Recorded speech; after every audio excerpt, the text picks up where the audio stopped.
Hello everyone. स्वागत है आपका अपने इस चैनल बायोब्लास्ट एकेडमी पर। तो कैसे हैं आप सब? आशा करती हूँ आप सब एकदम स्वस्थ हैं, मस्त हैं और अपने पढ़ाई में व्यस्त हैं। तो आज का हमारा क्लास बहुत ही इंपॉर्टेंट होने वाला है, क्योंकि आज हम क्लास 12 फिजिक्स के सेकेंड चैप्टर का सारे के सारे इंपॉर्टेंट फॉर्मूलाज और हम कह सकते हैं कि सारे के सारे फॉर्मूला रिवाइज करने वाले हैं।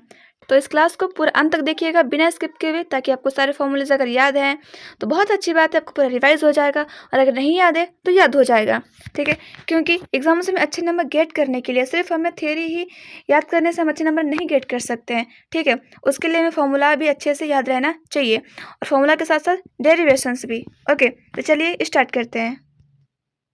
तो विद्युत विभव तथा धारिता, जो कि सेकेंड चैप्टर है क्लास 12 फिजिक्स का। ओके, तो इसमें क्या है, पहला सबसे फॉर्मूला है विद्युत विभव।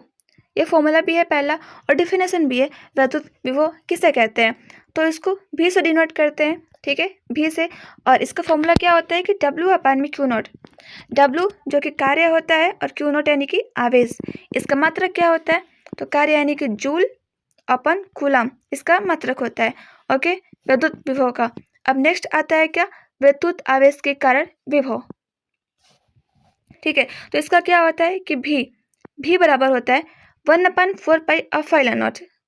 क्या होता है 1/4 पाई एप्सिलॉन नॉट। ये किसका वैल्यू है, तो ये है के का वैल्यू। ठीक है, इसको के भी कह सकते हैं 1/4 पाई एप्सिलॉन नॉट का, लेकिन एप्सिलॉन नॉट का अपना एक अलग ही वैल्यू होता है, जो अगर आपको पता है तो आप कमेंट करके जरूर बताइए। अगर और के का वैल्यू भी जरूर बताइए, जो कि एक नियतांक है। ठीक है, उसके बाद होता है, उसके बाद Q अपन R। ठीक है, तो विद्युत बिंदु आवेश के कारण विद्युत विभव क्या होता है, तो 1/4 एप्सिलॉन नॉट और Q अपन में R। It's clear. उसके बाद आता है सेकंड, मतलब नेक्स्ट क्या है कि विद्युत द्विध्रुव के कारण अक्षीय स्थिति में विभव। अक्षीय स्थिति और निरक्षीय स्थिति, ये दोनों ही फॉर्मूला बहुत इंपॉर्टेंट है। ठीक है, ये आपको एमसीक्यू में भी पूछ सकता है कि अक्षीय स्थिति में जो विद्युत द्विध्रुव का फॉर्मूला है, विद्युत विभव का फॉर्मूला है, वो क्या होता है, तो वो होता है 1/4 पाई एप्सिलॉन नॉट P अपन में R²। ठीक है, विद्युत विभव का अक्षीय स्थिति में फॉर्मूला है। लेकिन अगर वही बात करें निरक्षीय स्थिति में, तो वो क्या होता है, भी अब बराबर 0। निरक्षीय स्थिति में जो विभव का फॉर्मूला होता है वो होता है 0। उसके बाद अपन आता है नेक्स्ट विभव प्रवणता। ठीक है, विभव प्रवणता।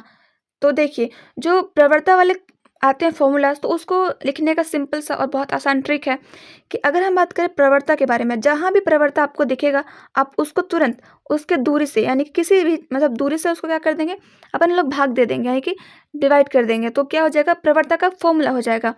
लेकिन यहाँ पूछा है विभव प्रवणता, तो विभव यानी कि डेल V अपन में डेल x यानी कि दूरी। ठीक है, तो E बराबर हो जाएगा V अपन में x। तो ये फॉर्मूला हो गया विभव प्रवणता का। उसके बाद आता है नेक्स्ट की दो बिंदु आवेश के कारण निकाय की स्थितिज ऊर्जा। ठीक है, किसकी स्थितिज ऊर्जा, तो निकाय की स्थितिज ऊर्जा। तो स्थितिज ऊर्जा का फॉर्मूला क्या होता है, तो वो होता है कि U बराबर 1/4 पाई एप्सिलॉन नॉट। ठीक है, जो कि नियतांक है, और Q1 Q2 R एक क्या स्थितिज ऊर्जा का फॉर्मूला है। ठीक है, और स्थितिज ऊर्जा को किससे डिनोट करते हैं, तो वो उससे U से डिनोट करते हैं। ओके, अब आते हैं हम लोग अपना नेक्स्ट फॉर्मूला, जो कि बहुत इंपॉर्टेंट है। ठीक है, कार्य का। किसका, कार्य का। तो ये क्या है कि एक समान विद्युत क्षेत्र में द्विध्रुव के घूमने में किया गया कार्य। तो किया गया कार्य क्या होता है, तो वो होता है W बराबर PE cos θ1 और cos θ2। ठीक है, और P क्या है यहाँ पर, क्या आपको पता है कि P क्या है यहाँ पर? अगर पता है तो कमेंट में बताइए, नहीं पता है तो सुनिए। P बराबर क्या होता है 2QL, जो कि विद्युत द्विध्रुव आघूर्ण का फॉर्मूला है। ये किसका है, विद्युत द्विध्रुव आघूर्ण, जो कि फिजिक्स का फर्स्ट चैप्टर है। ओके, उसके बाद आता है अपन विद्युत धारिता। धारिता भी बहुत इंपॉर्टेंट है, तो इसको किससे डिनोट करते हैं, C से। किससे, C से। तो C बराबर क्या होता है Q अपान में V। ठीक है, ये विद्युत धारिता का फॉर्मूला होता है। उसके बाद आता है कि क्या आता है, विलगित गोलीय चालक की धारिता। ये तो मतलब बहुत इंपॉर्टेंट है कह सकते हैं, क्योंकि इस पे ज़्यादा क्वेश्चन आते हैं, ठीक है। और बहुत सिंपल भी फॉर्मूला है। C बराबर 4 पाई एफाइल नॉट आर। क्या होता है? C बराबर 4 पाई एफाइल नॉट आर।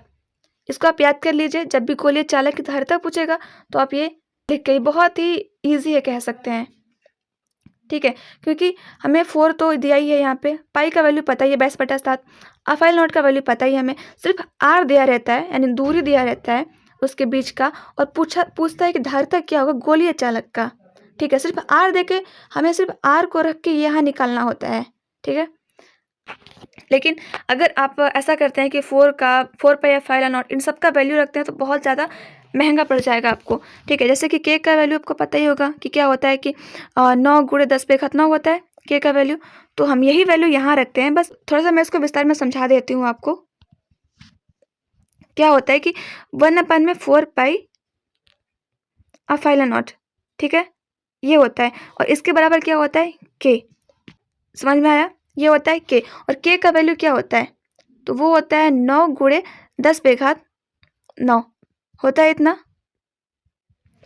इतना, 4 पाई एफाइल नॉट को यहाँ ले जाएंगे और के को यहाँ ले आएंगे हम लोग, ठीक है। तो देखिए 4 पाई एफाइल नॉट, ठीक है, और यहाँ हम लोग ले गए नीचे, लेके आएंगे इसको के को।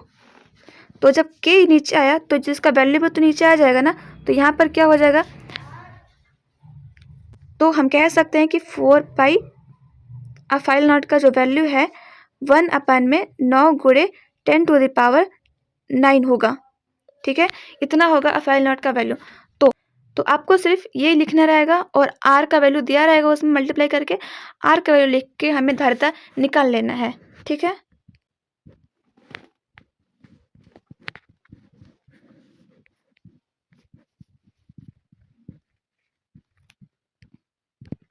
उसके बाद आता है कि आवेशीय चालक की स्थितिज ऊर्जा। तो देखिए यहाँ पे स्थितिज ऊर्जा का 3 फॉर्मूला है, ठीक है, लेकिन हमें उसमें से सिर्फ कुछ ही इंपॉर्टेंट है, तो इसमें से सिर्फ 2 ही याद रखेंगे, क्योंकि 2 ही बहुत इंपॉर्टेंट है, ओके।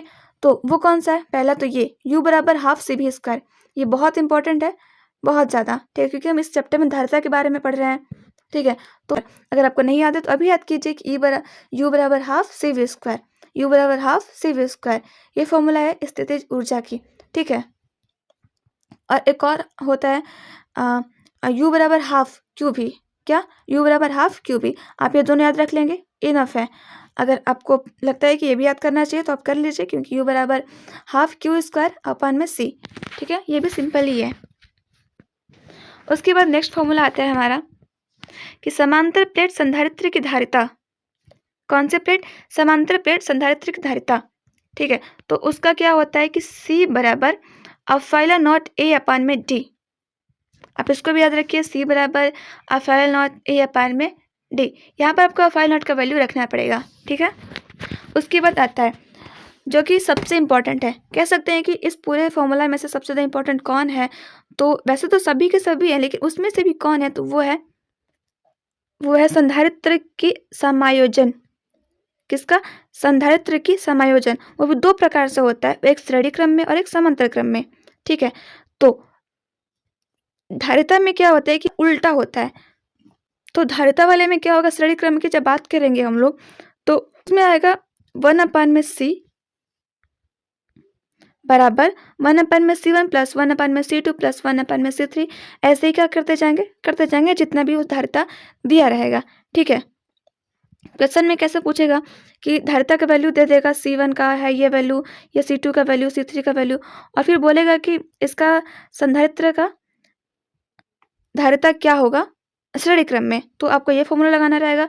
अगर बोले समांतर क्रम में तो आपको ये C1 C2 C3 ये वाला फॉर्मूला लगाना रहेगा, ओके। अब आता है आवेशित संधारित्र की प्लेटों के बीच ऊर्जा घनत्व। ऊर्जा घनत्व बहुत इंपॉर्टेंट फॉर्मूला है, ठीक है, और बहुत सिंपल भी है, ठीक है। तो U बराबर क्या होता है ऊर्जा घनत्व का? U बराबर होता है हाफ एफाइल नॉट E², ठीक है। क्या? हाफ एफाइल नॉट E², ठीक है। आपको सिर्फ देगा E, यानी कि ये देगा E का वैल्यू दे दिया रहेगा और आपको ऊर्जा घनत्व निकालना रहेगा, क्लियर। तो ये थे हमारे विद्युत विभव तथा धारिता के सारे फॉर्मूला।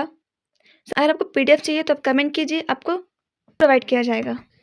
अभी तक आपने चैनल को सब्सक्राइब अगर कर लिए हैं तो धन्यवाद, लेकिन अगर नहीं किए होंगे तो प्लीज़ कर लीजिए, ताकि जब भी मैं अगला वीडियो अपलोड करूँ तो आप तक सबसे पहले जाए। क्योंकि अब हमारा एग्ज़ाम आ चुका है और हमें हमारी प्रिपरेशन कुछ इसी प्रकार करनी है, सिर्फ़ और सिर्फ फॉर्मूलाज़ को रिवाइज़ करने हैं, ठीक है? ज़्यादा थियरी पे ध्यान नहीं देने हैं, क्योंकि अब हमारे एग्ज़ाम्स बहुत पास आ चुके हैं। ओके, सो मिलते हैं अपने नेक्स्ट वीडियो में, जो कि बहुत ही इंपॉर्टेंट होने वाला है। टेक केयर, अपना भी और अपनी पढ़ाई का भी।